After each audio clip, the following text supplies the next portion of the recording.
Hello दोस्तों, master world star में आप लोगों का स्वागत है। आज हम लोग पढ़ेंगे भारतीय संसद। तो भारत के संसद से रिलेटेड आज हम कुछ एमसीक्यू क्वेश्चन करेंगे। तो चलिए अपने पहले क्वेश्चन से हम शुरू करते हैं। आज का हमारा पहला क्वेश्चन है, भारत की संघीय व्यवस्था भारत की संघीय व्यवस्थापिका को किस नाम से जाना जाता है? तो भारत की संघीय व्यवस्थापिका को संसद के नाम से जानते हैं, क्योंकि जो भी भारत में जितने भी कानून बनाए गए हैं, जो भी नियम लागू बनाते हैं, वो कौन बनाता है? संसद बनाता है। संसद भारत का सर्वोच्च विधायी निकाय है। यह द्विसदनीय व्यवस्था है। भारतीय संसद में राष्ट्रपति तथा दो सदन लोकसभा और राज्यसभा होते हैं। राष्ट्रपति के पास संसद के दोनों में से किसी भी सदन को बुलाने के, स्थगित करने अथवा लोकसभा को भंग करने की शक्ति है। भारतीय संसद का संचालन संसद भवन में होता है, जो कि नई दिल्ली में स्थित है। राज्यसभा को उच्च सदन एवं लोकसभा को निम्न सदन कहा जाता है। अगला है, भारतीय संसद के कितने सदन होते हैं? तो हम जानते हैं भारतीय संसद के दो सदन होते हैं, एक लोकसभा और एक राज्यसभा। अगला है, संसद के किस सदन को प्रतिनिधि सभा भी कहा जाता है? तो जो प्रतिनिधि सभा होता है, जो हम प्रतिनिधि चुन के जाते हैं, हमारे द्वारा जो हम और आप वोट दे के चुनते हैं, वो कहाँ जाते हैं? लोकसभा में जाते हैं। तो ऑप्शन ए हमारा हो जाएगा। लोकसभा भारतीय संसद का निचला सदन है। भारतीय संसद ऊपरी सदन राज्यसभा और लोकसभा सार्वभौमिक वयस्क मताधिकार के आधार पर लोगों द्वारा प्रत्यक्ष चुनाव द्वारा चुने हुए प्रतिनिधियों से गठित होती है। अगला है, संसद का लोकप्रिय सदन कौन सा है? तो संसद का जो लोकप्रिय सदन वही है जो संसद में सबसे महत्वपूर्ण अपना स्थान रखता है, महत्वपूर्ण फैसले रखते हैं। तो ये होता है लोकसभा। लोकसभा ही प्रधानमंत्री को चुनता है और ज़्यादातर पूरा देश का ज़्यादातर जो मेन काम है वो प्रधानमंत्री ही करता है और लोकसभा ही करते हैं। लोकसभा से ही मंत्रालय बनाए जाते हैं, इसलिए सबसे संसद का लोकप्रिय सदन लोकसभा को कहते हैं। अगला है, संसद का स्थायी सदन किसे कहते हैं? स्थायी सदन अगर हो तो वो राज्यसभा है, क्योंकि राज्यसभा को कभी भंग नहीं किया जा सकता, जबकि लोकसभा को राष्ट्रपति प्रधानमंत्री के कहने पर भंग कर सकते हैं। अगला है, भारत के संविधान के अनुच्छेद 89 नहीं 79 के अनुसार, बहुत 79 और 89 में बहुत कंफ्यूजन हो जाता है। 79 के अनुसार निम्नलिखित में से किसे भारत की संसद के एक भाग के में वर्णन किया गया है? तो भारत के संसद में लोकसभा, राज्यसभा, भारत का राष्ट्रपति। देखिए, लोकसभा, राज्यसभा और भारत का राष्ट्रपति, ये तीनों मिलके क्या बनते हैं? भारत के संसद। तो यहाँ पे वही बोल रहा है कि अनुच्छेद 79 के द्वारा, यानी 79 के द्वारा अनुसार भारत की संसद कौन है? मतलब लोकसभा और राज्यसभा और राष्ट्रपति, ये तीनों मिलकर क्या बनते हैं? संसद। तो हमें ऑप्शन बी बिल्कुल सही लगाएंगे। अगला है, निम्नलिखित में से कौन सा एक प्रावधान भारतीय संविधान के अंतर्गत संसद के सदस्यों विशेषाधिकारों तथा उन्मुक्तियों को निर्धारित करता है? तो ये हो जाएगा ऑप्शन बी हमारा, अनुच्छेद 105 के तहत। निम्नलिखित में कौन एक प्रावधान भारतीय संसद के अंतर्गत संसद के सदस्यों के विशेषाधिकार तथा उन्मुक्तियों की निर्धारित करता है? तो ये जो है 105 के अंतर्गत आता है। भारतीय संविधान के अनुच्छेद 105 में दो में से विशेषाधिकार बताए गए हैं। संसद में भाषण देने की स्वतंत्रता, सदन की कार्यवाही के प्रकाशन का अधिकार, संसदीय विशेषाधिकार, कुछ विशेष अधिकार और रियायतें हैं जो कि संसद के दोनों सदनों के सदस्य और सदस्यों की समितियों में भाग लेने वाले लोगों को मिलती है। अगला है, निम्नलिखित में कौन संसद का अनन्य भाग नहीं है? तो संसद का अलग भाग नहीं है कौन? राष्ट्रपति संसद का भाग है। उपराष्ट्रपति संसद का भाग है, ऐसी तो बात नहीं है। लोकसभा संसद का भाग है, राज्यसभा ये भी संसद का भाग है। तो उपराष्ट्रपति जो है ये संसद का भाग नहीं है। ठीक है, उपराष्ट्रपति राज्यसभा का अध्यक्ष होता है, लेकिन वो संसद का हिस्सा नहीं है वो। अगला है, भारत के संविधान में कहा गया है कि भारत की संसद के 3 अंग होते हैं। इनमें से एक अंग है लोकसभा, दूसरा अंग है राज्यसभा, जबकि तीसरा अंग क्या है, राष्ट्रपति। भारत के राष्ट्रपति भारत गणराज्य के कार्यपालिका अध्यक्ष होते हैं। संघ के सभी कार्यपालक कार्य उनके नाम से किए जाते हैं। अनुच्छेद 53 के अनुसार संघ की कार्यपालक शक्ति उनमें निहित है। अनुच्छेद 53 के अनुसार संघ की सारी शक्ति उनमें निहित है। यह भारतीय सशस्त्र सेनाओं का सर्वोच्च न्यायिक भी होते हैं। ठीक है। सभी प्रकार के आपातकाल लगाने व हटाने, युद्ध शांति की घोषणा करने वाले होते हैं। वह देश के प्रथम नागरिक हैं। भारतीय राष्ट्रपति का भारतीय नागरिक होना आवश्यक है। जब तक ये ऐसा नहीं कि किसी भी देश से उठा के किसी भी देश के नागरिक को बना दिए, भारत का नागरिक होना जरूरी है। अगला है, भारतीय संसद के कितने अंग होते हैं? तो हम जानते हैं भारतीय संसद के कितने अंग होते हैं? तो 3 अंग होते हैं। ठीक है, लोकसभा, राज्यसभा और राष्ट्रपति। अगला है, भारतीय संसद के किस अनुच्छेद में कहा गया है कि संघ के एक संसद होगी जो राष्ट्रपति और 2 सदनों से मिलकर बनेगी? तो ये कहा है अनुच्छेद 79 में कि संघ के लिए एक संसद होगा जो राष्ट्रपति और लोकसभा और राज्यसभा से मिलकर बनेगा। ये कहा है 79 में, आर्टिकल में। अगला है, निम्नलिखित कथनों में से कौन असत्य है, मतलब कौन गलत है? लोकसभा को संसद का प्रथम सदन कहा जाता है। प्रथम सदन है, लेकिन निम्न सदन है और प्रथम सदन है, ये ध्यान रखिएगा। यही नहीं कि निम्न सदन है तो ये दूसरा सदन होगा। निम्न सदन है लोकसभा, निम्न सदन है उच्च सदन राज्यसभा है, लेकिन प्रथम सदन की जहां बात है कि वहां पे लोकसभा ही होगा, तो ऑप्शन ए बिल्कुल सही है। राज्यसभा को संसद का द्वितीय सदन कहा जाता है, ये भी सही है। राज्यसभा एक अस्थायी सदस्य है, नहीं, राज्यसभा स्थायी सदस्य है और राज्यसभा को कोई भंग नहीं कर सकता। लोकसभा संसद का लोकप्रिय सदन है, ये भी सही है। तो ऑप्शन सी जो है हमारा ये गलत है, क्योंकि राज्यसभा को भंग नहीं किया जा सकता, इसलिए ये स्थायी सदस्य है। निम्नलिखित कथनों में कौन सही है? लोकसभा भारतीय जनता की प्रतिनिधि सभा है। लोकसभा भारतीय जनता की प्रतिनिधि सभा है। राज्यसभा संसद का उच्च सदन है। राज्यसभा राज्यों का प्रतिनिधि करता है। उपयुक्त सभी, यानी ऑप्शन डी बिल्कुल सही हो जाएगा, यानी इन तीनों में ये तीनों ही सही है। अगला है, संसद का निम्न सदन एवं उच्च सदन क्रमशः। निम्न, देखिए आ गया ना, पहला सदन और दूसरा सदन नहीं है, यहाँ पे निम्न सदन और उच्च सदन है। तो जब भी निम्न सदन की बात आएगी तो पहले लोकसभा और उच्च सदन में राज्यसभा, तो ऑप्शन बी हमारा सही हो जाएगा। संसद को भंग करने के लिए कौन सक्षम है? संसद को कौन भंग कर सकता है? राष्ट्रपति, उपराष्ट्रपति, प्रधानमंत्री या राज्यपाल? देखिए, संसद को भंग करेंगे राष्ट्रपति, प्रधानमंत्री के कहने पर। प्रधानमंत्री के कहने पर भंग करेगा कौन? तो राष्ट्रपति करेंगे, तो ऑप्शन हमारा ए हो जाएगा।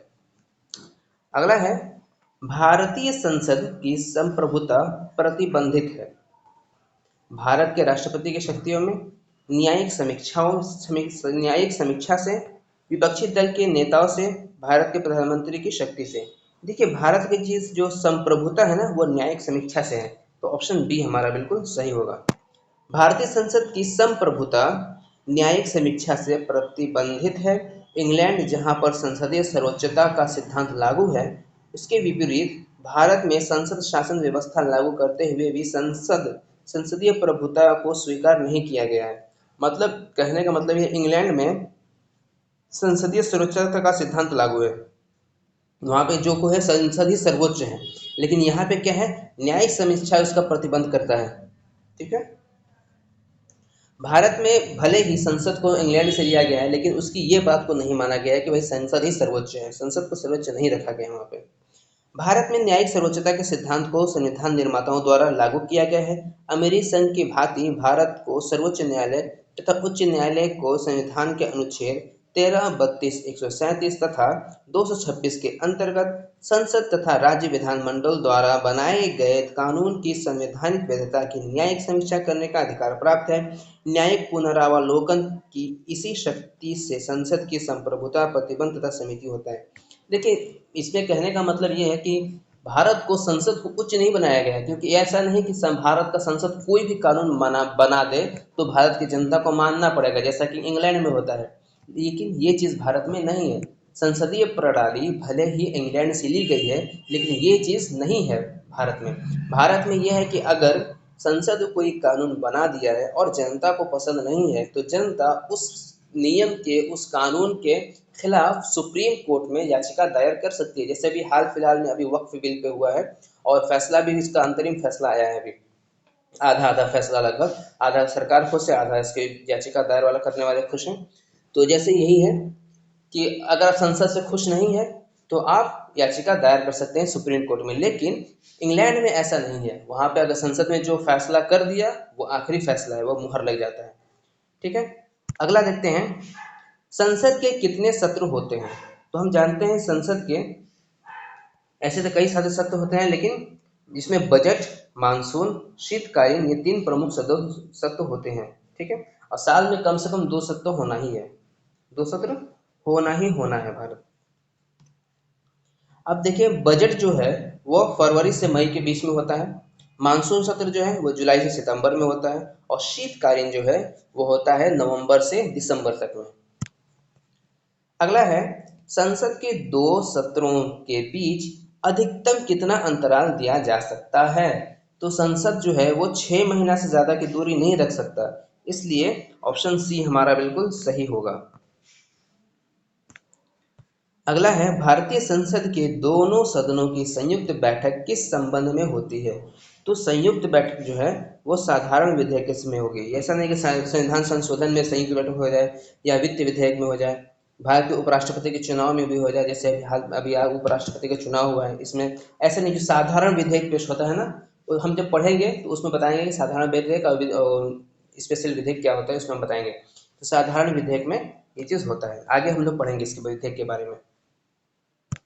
अगला है 20 नंबर, संसद के दोनों सदनों का संयुक्त अधिवेशन आयोजित होता है। संयुक्त का अधिवेशन कौन आयोजित करता है? संसद के राष्ट्रपति के निर्वाचन के लिए नहीं, अभी हमने बताया कि निर्वाचन के लिए नहीं होता। भारत के उपराष्ट्रपति के निर्वाचन के लिए ऐसा ये भी नहीं होता। राष्ट्रपति या उपराष्ट्रपति के निर्वाचन के लिए ऐसा अधिवेशन नहीं होता, इसका नियम अलग है। हम आपको बताएंगे अभी कि राष्ट्रपति और उपराष्ट्रपति के चुनाव का नियम क्या होता है, इसको मैं आपको अच्छे से डायग्राम बना के समझाऊंगा। संविधान में संशोधन से संबंधित विधेयक को पारित करने के लिए, संविधान में संशोधन से संबंधित विधेयक को पारित करने के लिए, ये ऐसा भी नहीं है संविधान में संशोधन के विधेयक पारित करने के लिए वैसा नहीं किया जाता। एक ऐसे विधेयक पर विचार करने और उस पर पारित करने के लिए जिस पर दोनों सदनों में मतभेद हो। हाँ, जब एक, हम जानते हैं कि जब भी कोई संशोधन होता है तो उसमें पहले वो किसी भी एक सदन में पेश किया जाता है। पहले लोकसभा या राज्यसभा में पेश किया होता है, उसके बाद वो दूसरे सदन में जाता है। पहले अगर लोकसभा में पेश हुआ तो उसके लोकसभा से पेश होने के बाद यहाँ से जब पास हो गया तो फिर वो राज्यसभा में जाएगा। अगर वहाँ से फेल हो गया तो फिर आगे बढ़ेगा ही नहीं, वहीं खत्म हो गया। तो पास हो गया तो फिर राज्यसभा में जाएगा। राज्यसभा में ने भी उसे अप्रूवल दे दिया तो फिर राष्ट्रपति के पास जाएगा, और राष्ट्रपति उसमें फाइनल हस्ताक्षर कर देंगे, तब वो कानून बन जाएगा। लेकिन अगर राज्यसभा ने उसको रोक दिया, नहीं लगाया विधेयक को, तो दोबारा, या उसको दोबारा भेज देगा आप इस पर फिर से विचार करें, तो दोबारा भी लोकसभा को भेज सकता है दोबारा, और कुछ मामूली संशोधन उसमें जो कमियां हैं उसको लोकसभा उसको पूरा करके उसे वापस भेज सकता है। लेकिन कभी कभी ऐसा होता है कि दोनों, ऐसा हुआ कि लोकसभा पास कर दिया, राज्यसभा बिल्कुल ही तब पास नहीं हुआ, तो ऐसे में दोनों का संयुक्त सदन बैठाया जाता है। और अब तक ऐसा सिर्फ 3 बार हुआ है। ठीक है, तो ऐसा सिर्फ 3 बार हुआ है अब तक में, इसलिए यही वजह है कि दोनों सदन जब मतभेद होता है आपस में, दोनों को आपस में बैठा कर संयुक्त सब कराया जाता है। और संयुक्त में ज़्यादातर लोकसभा ही जीतती है, इसलिए क्योंकि लोकसभा में सदस्य ज़्यादा ही होते हैं। उसका चुनाव का तरीका भी अलग होता है, हम आपको बताएंगे बाद में। तो ऑप्शन हमारा जो है डी सही हो जाएगा, 4 नंबर वाला। अगला है हमारा साधारण विधेयक से संबंधित गतिरोध को दूर करने के लिए संसद के दोनों सदनों की बैठक कौन बुलाता है? तो संसद के दोनों सदनों की जो बैठक वो बुलाते कौन है? वो राष्ट्रपति ही बुलाते हैं। ठीक है। अगला है लोकसभा व राज्यसभा की संयुक्त बैठक कब होती है? तभी मैंने बताया कि संयुक्त बैठक जो है वो दोनों लोकसभा और राज्यसभा के बीच मतभेद होने पर होती है। पता चला कि कोई बिल लोकसभा में पास हो गया और राज्यसभा में नहीं पास हुआ, दोनों में मतभेद हो गया, तो फिर संयुक्त बैठक बुलाई जाती है। संयुक्त बैठक बुलाता कौन है? तो ये राष्ट्रपति बुलाते हैं। इसका अध्यक्ष कौन बनता है? तो लोकसभा का अध्यक्ष ही इसका अध्यक्ष बनता है, ना कि राष्ट्रपति या उपराष्ट्रपति बनते हैं। संसद के दोनों सदनों के साथ साथ बैठने पर निम्न होता है। क्या होता है? राष्ट्रपति उपराष्ट्रपति का चुनाव, संसद विधेयक संशोधन विधेयक को स्वीकार करना, एक बिल जिस पर दोनों सदन सहमत न हो उस पर विचार करना और पास करना। ऑप्शन सी हमारा बिल्कुल सही होगा। अगला है यदि किसी सामान्य विधेयक पर राज्यसभा और लोकसभा के बीच गतिरोध आता है तो उसका समाधान कौन करेगा? तो उसका समाधान कौन करेगा? संसद का संयुक्त सत्र ही करेगा। मैंने आपको अच्छे से बता दिया है आपको ये बात। स्वतंत्र भारत के संसदीय इतिहास में अब तक कितनी बार संयुक्त बैठक बुलाई गई है? तो मैंने बताया कि अब तक 3 बार संयुक्त बैठक बुलाई गई है। पहला 1960 में जब दहेज प्रतिबंध लगाया गया था। दूसरा हुआ था बैंकिंग सेवा आयोग जब 1977 में हुआ था। और तीसरा हुआ था आतंकवाद निवारण आयोग जब 2002 में हुआ था।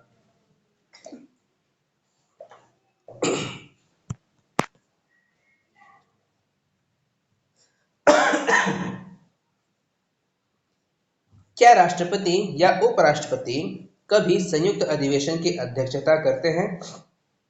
तो मैंने बताया कि नहीं, राष्ट्रपति या उपराष्ट्रपति संयुक्त बैठक की अध्यक्षता नहीं करते।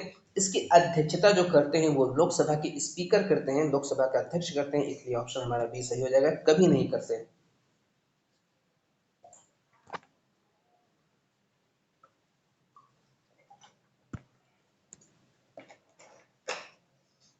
संसद के दोनों सदनों के संयुक्त अधिवेशन की अध्यक्षता कौन करता है? तो इसकी अध्यक्षता लोकसभा के अध्यक्ष करते हैं। मैंने बताया अभी इससे आपको बहुत अच्छे से बताया है। अगला है संसद के संयुक्त बैठक को कौन संबोधित करता है? तो स्पीकर करते हैं। अच्छा, जो संबोधित होता है मतलब बुलाते जो है वो राष्ट्रपति बुलाते हैं। मैंने बताया था आपको जो राष्ट्र बुलाया जाता है, संबोधित किया जाता है, बुलाते हैं वो राष्ट्रपति बुलाएंगे और खड़ा होकर बोलेंगे कि भाई हम दोनों आप लोगों को बुला दिए हैं और आप दोनों जो है आपस में फैसला कर लीजिए, लड़ भिड़ लीजिए, और इसकी जो अध्यक्षता है या लोकसभा के स्पीकर बैठा है ये करेंगे, तो हम चल रहे आराम सोने। जब बिल पास हो जाएगा तो हमारे पास भेज दीजिएगा, हम उस पर साइन कर देंगे। नहीं बिल पास हुआ तो उसे ले जाइएगा अपने घर। अगला है भारत में संसद के दोनों सदनों की संयुक्त बैठक किस लिए आयोजित की जाती है? तो ऑप्शन जो है हमारा हो जाएगा भारत के राष्ट्रपति को निर्वाचित करने के लिए, भारत के उपराष्ट्रपति को निर्वाचित करने के लिए, दोनों हमने बता दिया कैसा नहीं होगा। भारतीय संशोधन विधेयक को अंगीकार करने के लिए, उस विधेयक पर विचार करने के लिए जिस पर दोनों का मतभेद हो, तो मतभेद वाला पर ही हो जाएगा संयुक्त बैठक। अगला है संसद के संयुक्त अधिवेशन में विधेयक पारित होता है। तो विधेयक कैसा पारित होता है? संयुक्त अधिवेशन में जब भी होगा तो बहुत मतभेद खोजना है। सामान्य दोनों सदनों के कुल उपस्थित मतदान सदस्यों के सामान्य बहुमत द्वारा। ऑप्शन ए है दोनों सदनों के कुल सदस्यों का सामान्य बहुमत द्वारा। ऑप्शन बी है दोनों सदनों के कुल सदस्य के 2/3 बहुमत द्वारा। ऑप्शन सी है दोनों सदनों के कुल उपस्थित तथा मतदाता सदस्यों के सामान्य बहुमत द्वारा। हाँ देखिए, यहाँ उपस्थित दे दिया है और उपस्थित दिया है, कुल सदस्य नहीं है, कुल जो वहाँ पे उपस्थित हैं उनके मतदाता सदस्यों के बहुमत द्वारा, जितने भी लोग उपस्थित हैं उनमें जो सबसे ज्यादा बहुमत होगा उनके जो बहुमत होगा उनकी मानी जाएगी। तो ऑप्शन सी हमारा बिल्कुल सही है, ना कि इसमें ऑप्शन डी में 2/3 दे दिया, तो 2/3 की बात यहाँ पे नहीं है, यहाँ पे बहुमत की बात है। अगर 1% भी ज्यादा हो गया, 1% बोल रहा हूँ, 1 भी ज्यादा हो गया तो वो जीत जाएगा, यहाँ पे ये बात है, इसे साधारण विधेयक कहते हैं। अगला है 31 नंबर, संविधान संशोधन प्रस्ताव के संबंध में दोनों सदनों में मतभेद होने की स्थिति में क्या होती है? तो इसमें संयुक्त बैठक बुलाई जाती है, प्रस्ताव गिर जाता है। संविधान लोकसभा की इच्छा अनुसार पारित होता है। इसमें ऑप्शन क्या है? दूसरा है राज्यसभा की इच्छा अनुसार पारित होता है, संयुक्त अधिवेशन में फैसला होता है। क्वेश्चन क्या कह रहा है? संविधान संशोधन प्रस्ताव में संबंध में दोनों सदनों में मतभेद होने पर स्थिति क्या होती है? तो ऐसे में प्रस्ताव जो है वो गिर जाता है। ठीक है, अगला है संसद की कार्यवाही सूची में प्रथम विषय होता है। तो इसका जो जो प्रथम सबसे पहले जो संसद बैठती है ना, उसमें जो प्रथम विषय होता है वो प्रश्नकाल का होता है। उसके साथ पहले प्रश्न पूछना शुरू करिए, जो कि 11 बजे से 12 बजे तक का प्रश्नकाल कहते हैं, और उसके बाद 12 बजे होता है उसे शून्यकाल कहते हैं। कौन सी प्रथा संसदीय प्रणाली को भारत की देन है? तो जो भारत की देन है ना, ये शून्यकाल वाली देन है। अगला है संसद के किसी सदस्य की सदस्यता तब तक समाप्त समझी जाएगी जब तक वह बिना सदन को बताए अनुपस्थित रहे। कितने दिन तक? 60 दिनों तक। अगर वह अनुपस्थित रहा और वह सदन में पेश नहीं हुआ तो उसकी सदस्यता चली जाएगी। ऑप्शन ए हमारा सही हो जाएगा। अगला है एक वर्ष में कम से कम कितनी बार संसद की बैठक होना आवश्यक है? तो एक वर्ष में कम से कम 2 बार, क्योंकि इसकी जो मैक्सिमम अवधि है वो दोनों का अंतराल जो है वो 6 महीने से ज़्यादा नहीं होना चाहिए। तो 12 महीने का हमारा साल होता है, तो 6 में कम से कम 2 बार तो होना ही होना है। वैसे मिनिमम 3 बार बुलाया जाता है, कभी कभी स्पेशल भी बुला लिया जाता है, जैसे पिछले साल हुआ था। अगला है संसद की संरचना के संबंध में निम्नलिखित कथनों में से कौन सा सही नहीं है? तो नहीं की बात करते हैं। राज्यसभा में राज्यों के प्रतिनिधियों का निर्वाचन सीधे जनता द्वारा करती है। नहीं, जो राज्यसभा में जो जाते हैं उनको हम कहाँ वोट देते हैं? हम तो सिर्फ लोकसभा में जो जाते हैं उनको वोट देते हैं, और जो विधानसभा में जाते हैं, जिसे हम लोग सांसद और विधायक ये दो को वोट देते हैं ना। सांसद जाते हैं लोकसभा में और विधायक जाते हैं विधानसभा में। तो संसद में जो राज्यसभा में जाते हैं, राज्यसभा को जो जिसको हमने चुन के भेजा है अपने विधानसभा में, वो विधानसभा के जो सदस्य हैं वो संसद में चुन के भेजते हैं राज्यसभा के प्रतिनिधि को। ठीक है, तो ऑप्शन ये तो हमारा बिल्कुल नहीं होगा, क्योंकि हम सीधे चुनते नहीं हैं। दूसरा हो जाएगा हमारा, तो इसमें क्या दिया है, कौन सा सही नहीं है? तो यही गलत है, पहला ही गलत हो गया। बाकी लोकसभा में संघ राज्य क्षेत्र से प्रतिनिधि का चुनाव प्रत्यक्ष चुनाव द्वारा किया जाता है, ये भी सही है। राज्यसभा में 12 नामित सदस्य होते हैं। तो राज्यसभा में 12 नामित सदस्य मतलब राष्ट्रपति जो है वो 12 लोगों को अपनी तरफ से चुन के भेज सकते हैं उनके किसी भी क्षेत्र से। लोकसभा में अनुसूचित जाति और अनुसूचित जनजाति के लिए स्थान आरक्षित होते हैं। हाँ, ये भी सही है। अगला है निम्न विधेयकों में से किसका एक भारतीय संसद के दोनों सदनों द्वारा अलग अलग विशेष बहुमत से पारित होना आवश्यक है? तो ये हो जाएगा साधारण विधेयक, धन विधेयक, वित्त विधेयक या संविधान संशोधन विधेयक।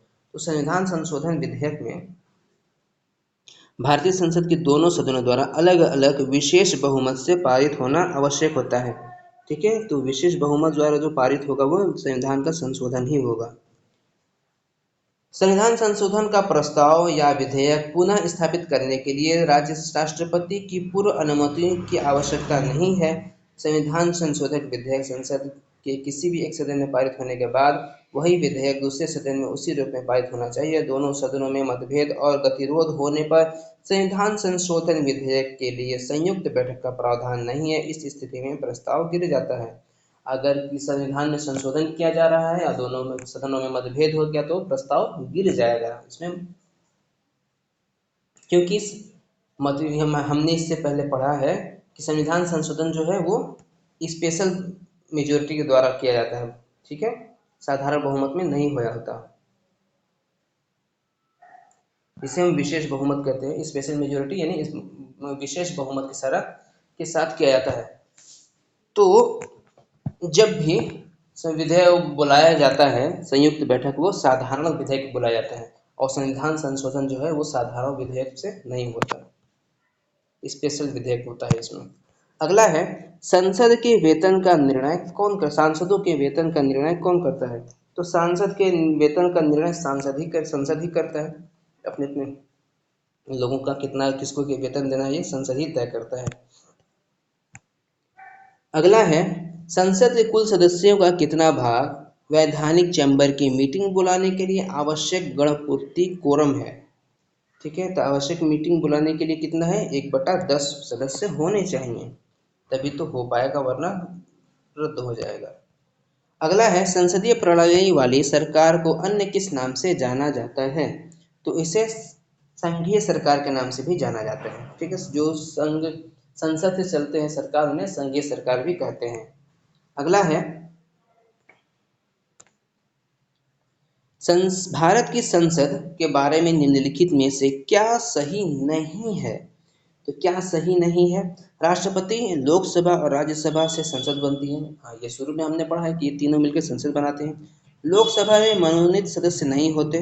लोकसभा में मनोनीत सदस्य होते थे लेकिन फिलहाल नहीं है।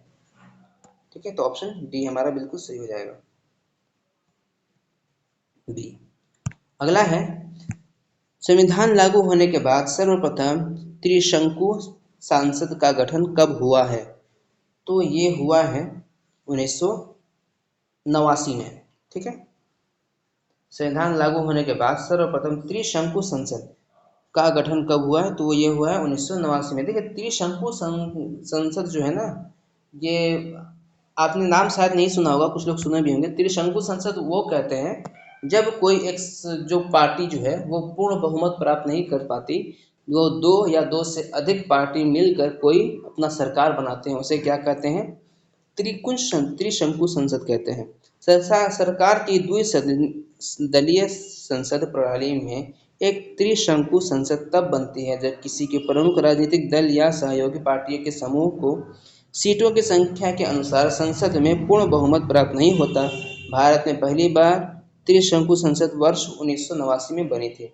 अभी भी लगभग त्रिशंकु संसद ही है, क्योंकि मोदी जी ने दो पार्टी और से मिलकर, एक नीतीश की पार्टी, एक चंद्रबाबू नायडू की पार्टी से मिलकर उन्होंने सरकार बनाई है। तो ये भी लगभग त्रिशंकु पार्टी की संसद ही चल रही है। ठीक है, अगला है 43वां नंबर हमारा अस्थायी सांसद, मतलब अस्थायी संसद भारत में कब तक अस्तित्व में रही? तो जो अस्थायी संसद बनी थी ये भारत में कब तक थी? तो ये 17 अप्रैल 1952 में थी। जो पहला चुनाव हुआ था उसके बाद जो गठन हुआ था, उसके बाद नई संसद को शुरू किया गया था। भारत में लोकतंत्र में संसद जनता के सर्वोच्च प्रतिनिधि संस्था है। नई दिल्ली से संसद का संचालन संसद भवन में होता है। वर्तमान में संसद भवन का उद्घाटन 1927 में इरविन ने किया था। 17 और अप्रैल 1952 तक देश में अस्थायी संसद रही। तंत्र भारत में पहली बार लोकतांत्रिक तरीके से संसद का गठन 1952 में हुआ। लोकसभा, राज्यसभा और राष्ट्रपति को मिलाकर भारतीय संसद का गठन होता है। लोकसभा का चुनाव लड़ने के लिए कम से कम 25 वर्ष की आयु जरूरी है, जबकि राज्यसभा के लिए 30 वर्ष की आयु होना जरूरी है। अगला है भारत की पार्लियामेंट यानी संसद का उद्घाटन कब हुआ? तो अभी हमने बताया इरविन ने कराया था 1927 में। अगला है संसद के दोनों सदनों का सत्रावसान कौन करता है? तो संसद के दोनों सत्रों का जो सत्रावसान है वो कौन कराता है? वो राष्ट्रपति कराते हैं। अगला है संसद के किन सदस्यों को गैर सरकारी सदस्य कहा जाता है? तो गैर सरकारी जो सदस्य होते हैं वो मंत्री के अलावा अन्य प्रत्येक जो सांसद होते हैं ना, जिन विधायकों को, जिन सांसदों को मंत्रालय नहीं मिलता या वो मंत्री नहीं है, वो सिर्फ सांसद रह गए, तो मंत्री के अलावा अन्य प्रत्येक सांसद को क्या कहा जाता है? गैर सरकारी सदस्य कहते हैं। ठीक है, तो ऑप्शन हमारा बी सही हो जाएगा। अगला है भारत की संसद मुख्यतः किस मॉडल पर आधारित है? भारत का जो संसद है वो ब्रिटिश पार्लियामेंट पर आधारित है। हमने संसद की जो प्रणाली ली है वो ब्रिटिश पार्लियामेंट से ली है, तो हमारा ऑप्शन बी सही हो जाएगा। अगला है किसी संसद सदस्य की अयोग्यता के संदर्भ में निर्णय कौन करता है? तो इसका निर्णय जो है राष्ट्रपति करेंगे। ठीक है, कौन योग्य है कौन अयोग्य है इसका राष्ट्रपति बताएंगे। संसद शब्द डैश को संदर्भित करता है। तो जो संसद शब्द है ये किसको संदर्भित करता है? राष्ट्रीय विधायिका को। ठीक है, अगला है भारतीय संसदीय समूह की स्थापना किस वर्ष हुई? तो भारत के संसदीय समूह की जो स्थापना हुई थी वो हुई है 1949 में।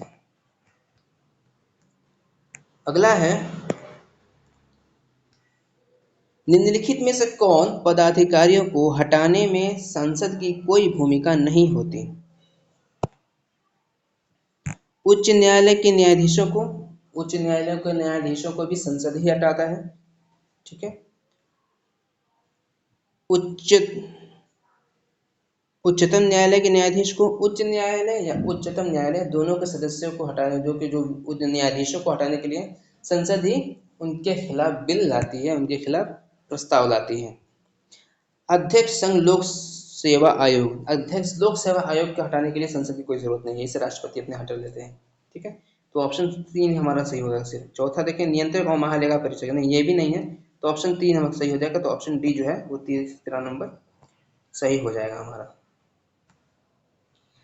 अगला है 52 नंबर, भारत की संचित निधि से धन निर्गम पर किसका नियंत्रण है? तो जो भारत संचित निधि से जो भारत संचित निधि है, भारत की जितना भी धन है उसको कौन कहाँ खर्च करेगा ये फैसला सिर्फ कौन करता है? तो संसद करता है। कहाँ खर्च होगा ये बताएगा कौन? संसद तय करता है ये चीज।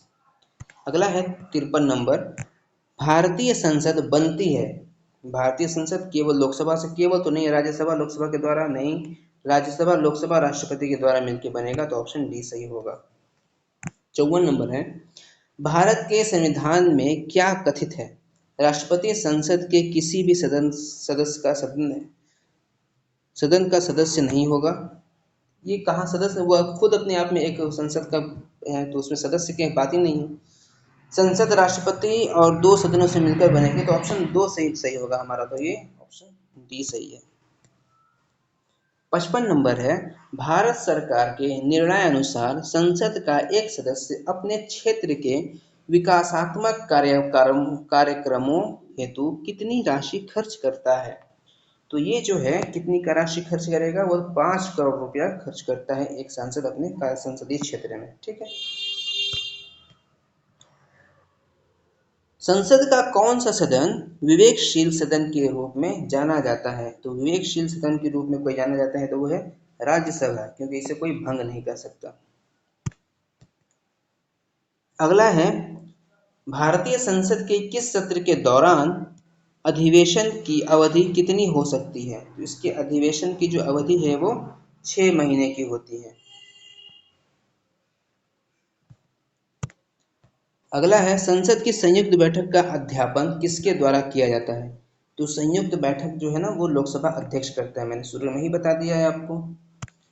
अगला है, भारत में संसद का सबसे लंबा सत्र कौन सा है? तो सबसे लंबा सत्र कोई चलता है तो वो है बजट सत्र। ठीक है, यह फरवरी से लेकर मई तक चलता है। अगला है 60 नंबर और आज का आखिरी क्वेश्चन हमारा है, संसद की लोक लेखा समिति का कार्य क्या होता है? तो लोक लेखा समिति का जो कार्य होता है वो होता है सरकारी खर्चों का लिखा देखना कि कहाँ खर्च हुआ है, इसको परीक्षण करना। ठीक है, तो ऑप्शन सी हमारा सही होगा। और आज हमारा संसद का एमसीक्यू आज यहीं पर समाप्त होता है। कल मिलेंगे अगले क्लास के साथ, अगले क्लास में अगले टॉपिक के साथ। तब तक के लिए आप गुड बाय, और आप हमारे चैनल को जरूर सब्सक्राइब करिए और शेयर करिए।